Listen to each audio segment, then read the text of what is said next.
भारत को यानी कि हमें हमारे 15वें उपराष्ट्रपति मिल चुके हैं जिनका नाम है माननीय सीपी राधाकृष्णन। तो क्या आपको पता है कि भारत के जो उपराष्ट्रपति हैं उनका इलेक्शन कैसे होता है, उनकी जो पावर्स होती हैं वो क्या होती हैं और क्या क्या क्वालिफिकेशंस चाहिए होती हैं वाइस प्रेसिडेंट के कैंडिडेट के लिए। तो ये सारे कुछ सवालों के जवाब हम इस सेशन में जान रहे होंगे। हेलो एवरीवन, मैं हूं रोहिणी और आज के इस सेशन में हम बात करेंगे वाइस प्रेसिडेंट के बारे में। तो इस सेशन की हम शुरुआत करेंगे सबसे पहले वाइस प्रेसिडेंट के इंट्रोडक्शन के साथ, फिर हम बात कर रहे होंगे वाइस प्रेसिडेंट के इलेक्शन प्रोसेस की और उसके बाद क्या क्या क्वालिफिकेशंस चाहिए होती हैं, क्या पावर्स होती हैं वाइस प्रेसिडेंट की, और फिर हम इस सेशन के लास्ट में डिस्कस करेंगे कुछ PYQs को जो हमारे exam UGC net political science में आए हुए हैं, जो हमें हेल्प करेंगे हमारे एग्ज़ाम के पैटर्न को समझने में। तो चलिए हम स्टार्ट करते हैं इस सेशन को। तो वाइस प्रेसिडेंट जो ऑफिस है वो भारत की सेकंड हाईएस्ट ऑफिस है। भारत की second highest office vice president की है। अगर फर्स्ट हाईएस्ट की हम बात करें तो फर्स्ट हाईएस्ट ऑफिस है प्रेसिडेंट की। President has the first highest office in India और प्रेसिडेंट को हम फर्स्ट नागरिक भी यानी कि प्रथम नागरिक ऑफ भारत कहते हैं, फर्स्ट सिटीजन ऑफ इंडिया भी कहते हैं प्रेसिडेंट को। अब हम बात कर लेते हैं कि जो वाइस प्रेसिडेंट हैं वो किस आर्टिकल में मेंशन्ड है। तो वाइस प्रेसिडेंट मेंशन है आर्टिकल 63 में। आर्टिकल 63 बताता है वाइस प्रेसिडेंट के बारे में। और जो वाइस प्रेसिडेंट हैं वो एक्ट करते हैं as a chairman of Rajya Sabha. Generally आपने प्रोसीडिंग्स में, राज्यसभा की प्रोसीडिंग्स में देखा होगा, जो मेन चेयर पे व्यक्ति बैठा होता है वो बाकी सबको बता रहा होता है आप ऐसे करिए, चुपचाप बैठिए, वहाँ बैठिए, तो वो चेयरमैन होते हैं। और जो वाइस प्रेसिडेंट हैं, अब हम बात कर लेते हैं उनके इलेक्शन के बारे में कि वाइस प्रेसिडेंट का इलेक्शन कैसे होता है। तो वाइस प्रेसिडेंट के इलेक्शन के लिए अगर कोई व्यक्ति नॉमिनेशन फाइल करता है तो उसे RBI में 15,000 रुपये का डिपॉजिट करना पड़ता है। अब 15,000 रुपये का डिपॉजिट इसलिए करना पड़ता है ताकि जो ना चाहते हुए भी जो कैंडिडेट एलिजिबल ना हो और फिर भी वो कैंडिडेट नॉमिनेशन फाइल कर दे, तो इसलिए 15,000 रुपये का डिपॉजिट कराया जाता है। और एक कंडीशन और है नॉमिनेशन फाइल करने के लिए, अगर कोई व्यक्ति नॉमिनेशन फाइल करता है तो उसे 20 लोगों को एज ए इलेक्टर लिखवाना होता है और 20 लोगों को एज ए प्रपोजर, मतलब टोटल 40 लोगों के साइन चाहिए होते हैं।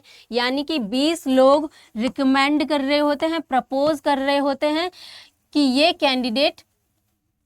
कैंडिडेट एलिजिबल है वाइस प्रेसिडेंट बनने के लिए, और 20 लोग एज ए इलेक्टर रिकमेंड कर रहे होते हैं कि हाँ ये कैंडिडेट वाइस प्रेसिडेंट बन सकता है। वहीं अगर हम बात करें प्रेसिडेंट की ऑफिस की, अगर कोई कैंडिडेट प्रेसिडेंट बनना चाहता है तो उसे कितने इलेक्टर और प्रपोजर की ज़रूरत होती है? उसे 50 इलेक्टर्स और 50 प्रपोजर्स की ज़रूरत होती है। 50 इलेक्टर्स और 50 प्रपोजर्स प्रेसिडेंट के इलेक्शन में चाहिए होते हैं और वाइस प्रेसिडेंट के इलेक्शन में 20 प्रपोजर्स और 20 इलेक्टर्स। अब हम बात कर लेते हैं कि किस टाइप से हम वाइस प्रेसिडेंट को इलेक्ट करते हैं। क्या हम डायरेक्टली इलेक्ट करते हैं या फिर इनडायरेक्टली?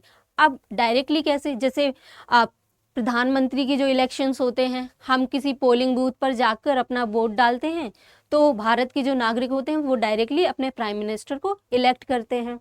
और CM के इलेक्शंस भी डायरेक्टली ही होते हैं। तो क्या हम वाइस प्रेसिडेंट को इसी तरीके से इलेक्ट करते हैं? नहीं, वाइस प्रेसिडेंट को हम अपने रिप्रेजेंटेटिव के थ्रू इलेक्ट करते हैं। मतलब जब हमने वोट डाला होता है तो हमारे जो एरिया के MP होते हैं, मतलब मेंबर ऑफ पार्लियामेंट, तो वो हमारे बिहाफ पर इलेक्ट करते हैं वाइस प्रेसिडेंट को। तो वाइस प्रेसिडेंट को इलेक्ट करने के लिए एक इलेक्टोरल कॉलेज बनाया जाता है, यानी कि एक निर्वाचन मंडल बनाया जाता है जिसके द्वारा इलेक्ट किया जाता है। अब इस निर्वाचन मंडल में या इलेक्टोरल कॉलेज में कौन कौन होता है वो हम जान लेते हैं। तो इलेक्टोरल कॉलेज में इसमें दोनों हाउस के मेंबर्स होते हैं। It consisting of members of from both the houses of parliament.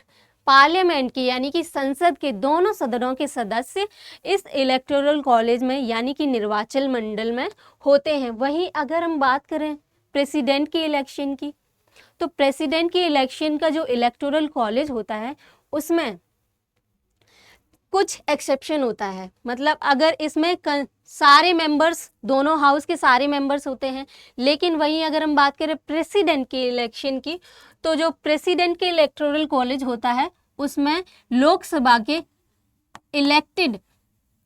Elected members ही होते हैं, सिर्फ और सिर्फ इलेक्टेड एमपीज उसमें प्रेजेंट होते हैं। क्योंकि इसके पीछे ये रीज़न है क्योंकि जो नॉमिनेटेड मेंबर्स होते हैं राज्यसभा या लोकसभा के, वो तो प्रेसिडेंट ही नॉमिनेट करता है। तो फिर अगर प्रेसिडेंट ने इन्हें इस सेशन में, इस कार्यकाल में नॉमिनेट कर दिया तो वो वोट करेंगे, तो प्रेसिडेंट का जब भी इलेक्शन होगा तो वो उसी पर्सन को इलेक्ट करेंगे, वोट करेंगे जिसने उन्हें इन एमपीज को इलेक्ट किया होगा, उसी को। तो इसलिए प्रेसिडेंट के इलेक्शन में नॉमिनेटेड जो एमपीज होते हैं वो पार्टिसिपेट नहीं करते हैं।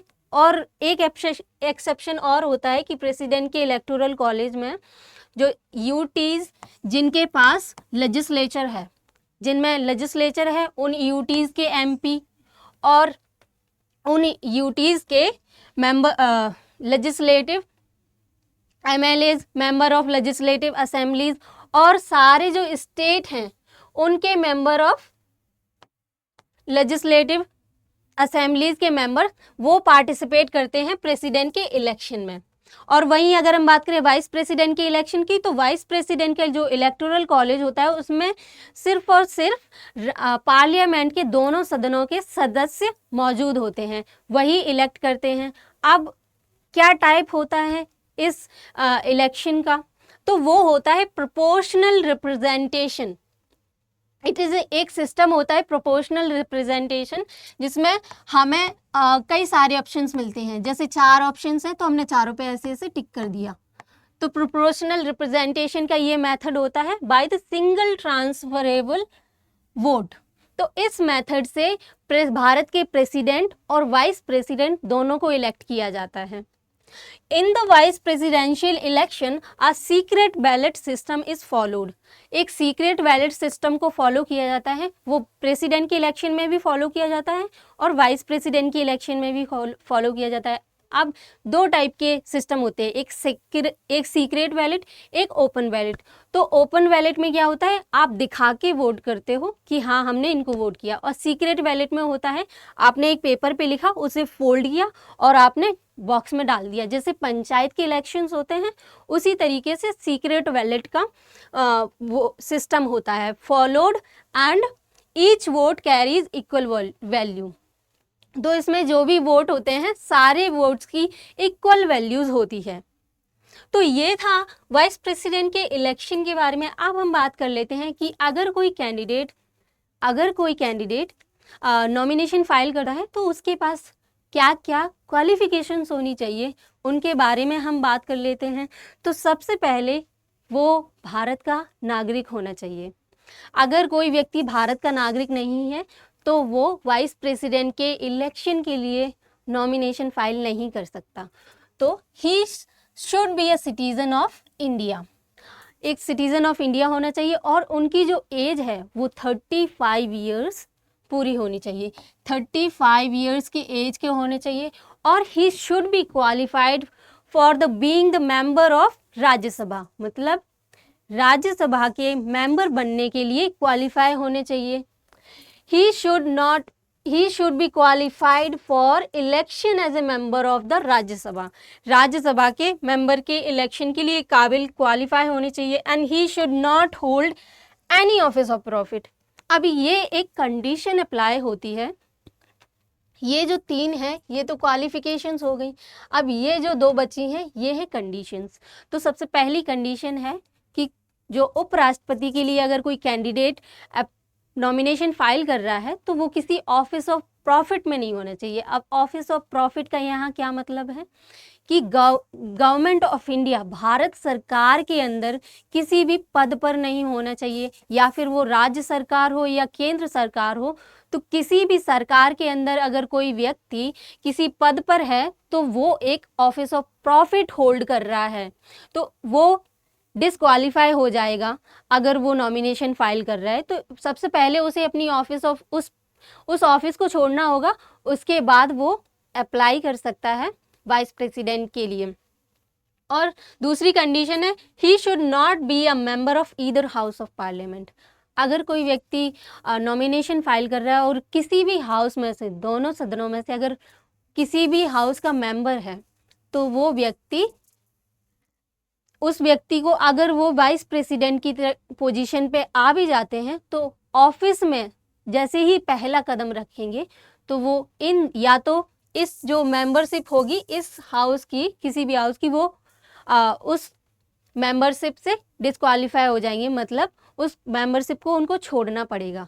तो ये दो कंडीशन अप्लाई होती हैं कि कोई ऑफिस ऑफ प्रॉफिट में नहीं होना चाहिए, और दूसरा क्या है, मेंबर ऑफ किसी भी हाउस के मेंबर नहीं होने चाहिए।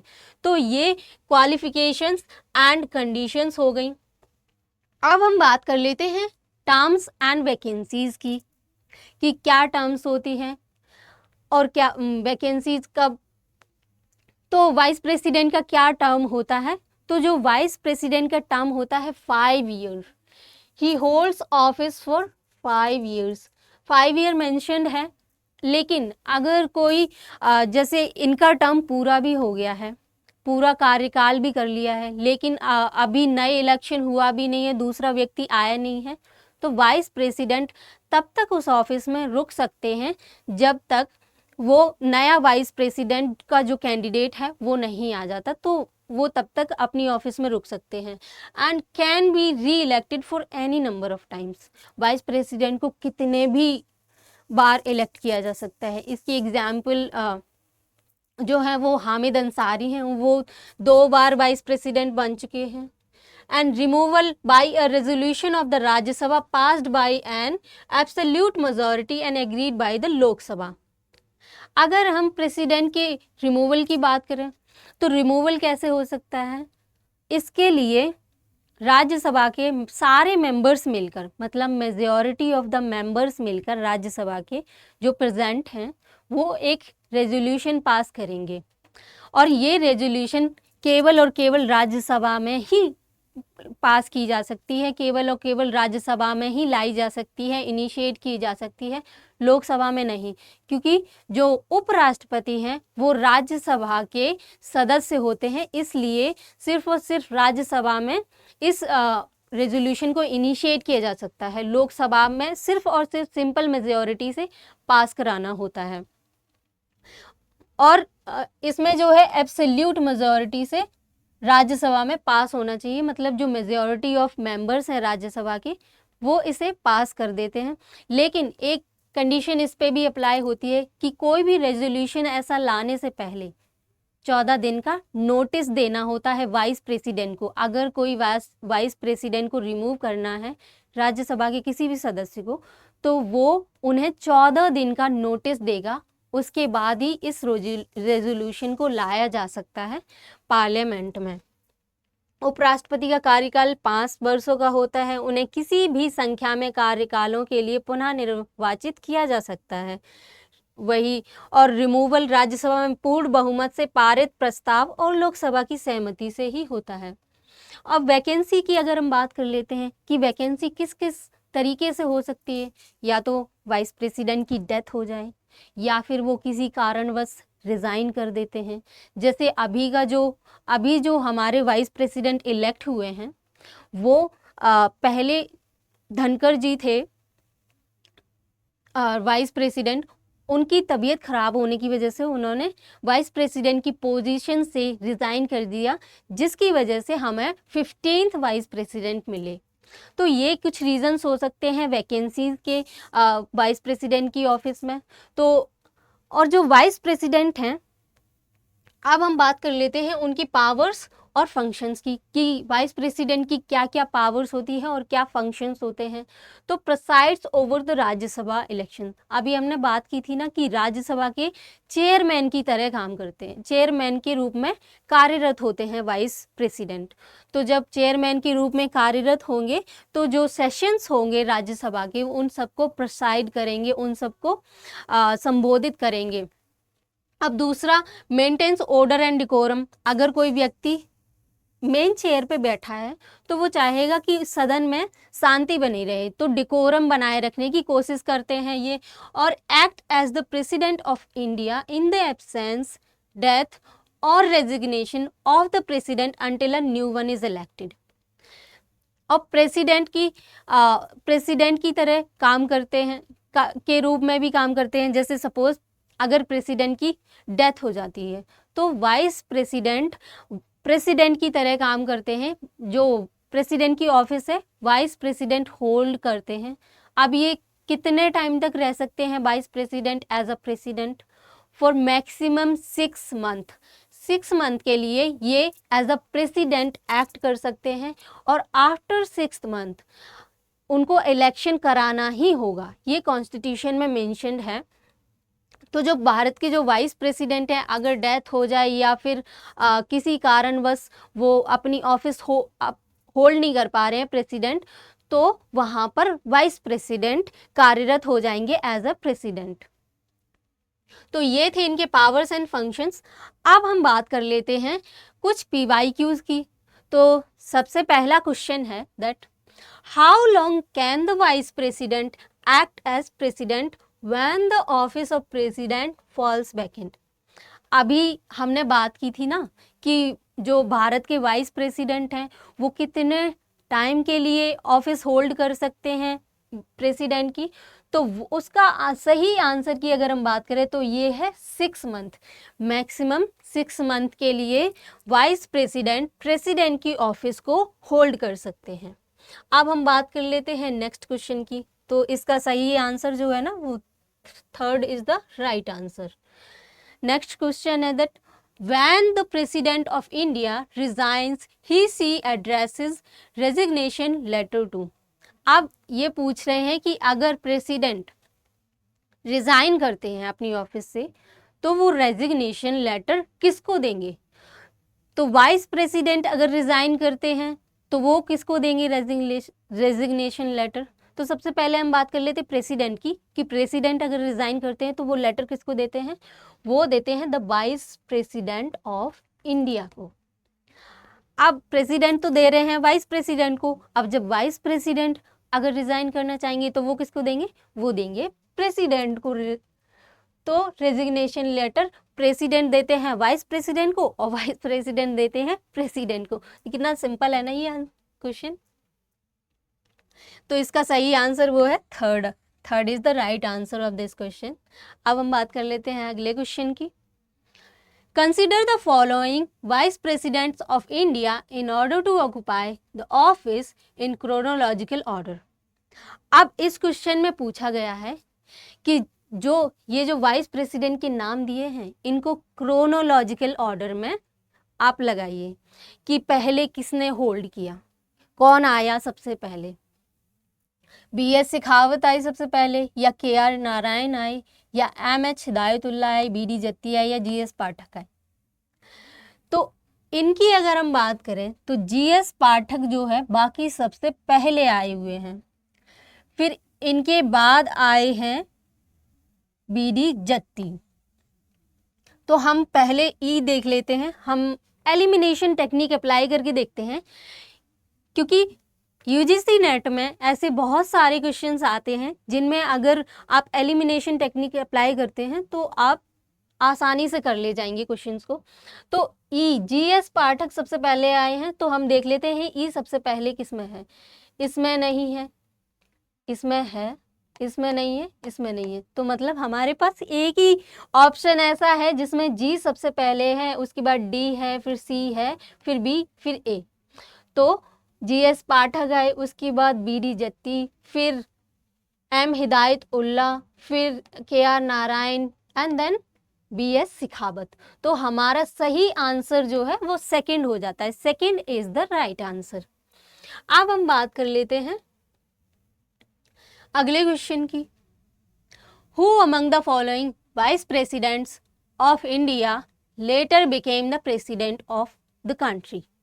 ऐसे कौन से वाइस प्रेसिडेंट हैं, कौन कौन से वाइस प्रेसिडेंट हैं जो वाइस प्रेसिडेंट की ऑफिस में रहने के बाद प्रेसिडेंट बन गए, मतलब उपराष्ट्रपति पहले थे वो, फिर जब उनका कार्यकाल पूरा हो गया उसके बाद वो प्रेसिडेंट की ऑफिस संभालने लगे। तो इनमें से कौन कौन से ऐसे हैं? तो डॉक्टर सर्वपल्ली राधाकृष्णन जी हमारे सबसे पहले वाइस प्रेसिडेंट हैं, जो वाइस प्रेसिडेंट की ऑफिस होल्ड करने के बाद राष्ट्रपति भी बने थे। उसके बाद हैं वीवी गिरी, उसके बाद वीवी गिरी एंड डॉक्टर शंकर दयाल शर्मा, ये भी पहले वाइस प्रेसिडेंट थे, उसके बाद प्रेसिडेंट बने। और BD जत्ती ऐसे व्यक्ति हैं जो वाइस प्रेसिडेंट थे लेकिन राष्ट्रपति नहीं बने। तो इसके सही आंसर की अगर हम बात करें तो इसका सही आंसर है fourth, doctor Sarvepalli Radhakrishnan, VB Giri and doctor Shankar Dayal Sharma, ये भी जो पहले उपराष्ट्रपति थे और फिर राष्ट्रपति बने, और R वेंकट रमन। तो इसका सही आंसर हमारा चौथा हो जाता है। अब हम डिस्कस कर लेते हैं, हम बात कर लेते हैं प्रेसिडेंट के, वाइस प्रेसिडेंट के कार्यकाल के बारे में कि कौन कौन कब रहा है। तो डॉक्टर सर्वपल्ली राधाकृष्णन जी जो है वो 1950 1962 रहे, मतलब इन्होंने 2 टर्म को पूरा किया। एंड डॉक्टर जाकिर हुसैन थे 1962 टू 1967। ये लिस्ट मैंने इसलिए दी है क्योंकि इससे 2 बार ऐसे क्वेश्चंस पूछे जा चुके हैं, एक बार क्रोनोलॉजिकल ऑर्डर में और दूसरा कि कौन कौन से ऐसे वाइस प्रेसिडेंट हैं जो प्रेसिडेंट बने हैं। तो इससे हेल्प मिलेगी आपको याद रखने में कि इससे आपको हेल्प मिलेगी कि कौन कौन से ऐसे वाइस प्रेसिडेंट हैं। और एक क्वेश्चन ऐसा भी आया था कि कौन से ऐसे वाइस प्रेसिडेंट हैं जो ड्यूरिंग ऑफिस, मतलब जिनका कार्यकाल खत्म भी नहीं हुआ था उसी टाइम पर उनकी डेथ हो गई। तो इकलौते एक ऐसे वाइस प्रेसिडेंट है वो है कृष्णकांत। कृष्णकांत एक ऐसे वाइस प्रेसिडेंट हैं जो अपने ऑफिस के टाइम पर ही उनकी मृत्यु हो गई थी, जो 1992 टू 2002 तक उन्होंने कार्यकाल संभाला। तो इस लिस्ट को आप याद रखिएगा क्योंकि क्रोनोलॉजिकल ऑर्डर में बहुत सारे ऐसे क्वेश्चंस पूछे जाते हैं, ये काफ़ी ज़्यादा हेल्प करेगा आपको। तो हम अब समराइज कर लेते हैं सेशन को, हमने क्या क्या पढ़ा। सबसे पहले हमने बात की हमारे करंट के जो वाइस प्रेसिडेंट है उनका नाम क्या है, उसके बाद हमने प्रेसिडेंट के इंट्रोडक्शन के बारे में बात की, और फिर हमने बात की इलेक्शन प्रोसेस के बारे में, और हमने जाना कि क्या क्या क्वालिफिकेशंस चाहिए होती है किसी भी वाइस प्रेसिडेंट के। कोई भी व्यक्ति अगर वाइस प्रेसिडेंट बनना चाहता है तो उसके लिए क्या क्या क्वालिफिकेशंस होनी चाहिए, क्या कंडीशंस अप्लाई होती हैं, और फिर हमने पावर्स ऑफ फंक्शंस की बात की, और हमने बात की प्रीवियस ईयर क्वेश्चंस की। तो ये था हमारा आज का सेशन। तो इस सेशन को हम यहीं पर एंड करते हैं। Till then keep learning and keep exploring. Thank you so much.